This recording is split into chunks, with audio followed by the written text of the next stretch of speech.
Today we're making a Barney Barnato cocktail and talking about the man who inspired it, so stick around. If you're a theater fan who loves a great cocktail, click that subscribe button because Broadway Barfly is the channel for you. Hello folks, Rob Dreemeyer here. Welcome to Broadway Barfly. Today we're making a Barney Barnato, which, similar to the Jabberwock that I made in a previous video, comes to us from the 1930 Savoy cocktail book and uses Caperitif as a primary ingredient. As I said in that Jabberwock video, Caperitif is an aromatized wine from South Africa that went out of production sometime in the mid-20th century and became a ghost ingredient. But in recent years, it's resurfaced on the market in what the makers tell us is a modern interpretation of the original. I got my hands on a couple of bottles, and I've been having a great time going back and exploring some of these old cocktails in what hopefully is pretty close to their original forms. Now, just because the ingredient went away didn't mean that the cocktails did. It just meant that when people went to make them, they had to find substitutes for the missing ingredient. So if you go online and do a search for a Barney Barnato, you're going to turn up all sorts of variations. In most cases, people tended to substitute the Caperitif with Lillet Blanc, often in combination with the Quina wine, which is an aromatized wine that also contains some quinine, and I assume that was to mimic some of the bitterness of the Caperitif. But to make a Barney Barnato without the original ingredient is a little bit of a misstep, because it's the South African connection that's the concept behind the cocktail. Caperitif, of course, is a product of South Africa, and South Africa is where Barney Barnato made his name and his money. He was born Barnett Isaacs in the early 1850s in Whitechapel, which was a notorious slum in London's East End. He eventually earned an income as a prize fighter, and he also appeared in an act in music halls with his brother Henry, where they were known as the Great Henry Isaacs and Barnett II. I guess he got sort of a kick out of being known as Barnett II, because eventually he fashioned that into his self-appointed stage name, Barnato.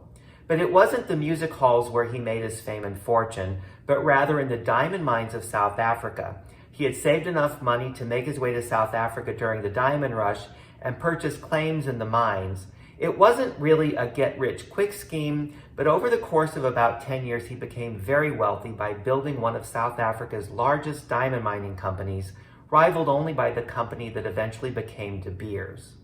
Barnato died in the 1890s at the age of 46 when he went missing from a ship on passage back to London. His body was pulled from the water, but it was never determined how he went overboard. Because of his wealth and his, let's just say, questionable business dealings, there was some speculation as to whether he jumped to take his own life or was perhaps pushed to his death. It remains a mystery to this day.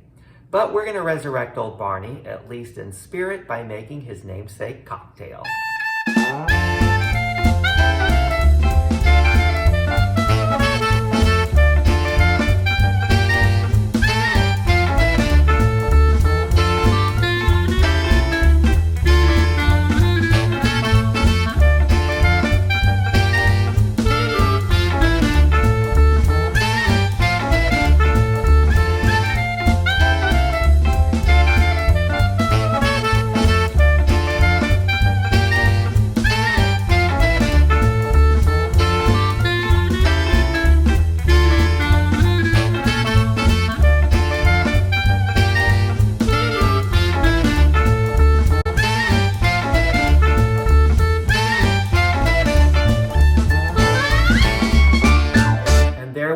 Our Barney Barnato. Now, before I try this, I will confess that Brandy really isn't my favorite thing unless it's in a sidecar, which ironically is one of my favorite cocktails. But let's give it a try. You know, the bitterness of the Caperitif still comes through. They actually meld together quite nicely. I like the little citrus note from the orange twist. There's only the slightest bit of sweetness from the Cointreau. Now, in the Savoy cocktail book recipe, they call for 1 dash of Curacao, but on the Caperitif website, they call for 3 dashes of Cointreau, which is what I did, and I measured it out at just slightly more than a half a bar spoon. But I think this could actually stand a little more sweetness, and if I make it again, might bump that up. Though it could also be interesting to use dry Curacao and see if it takes it in a whole other direction.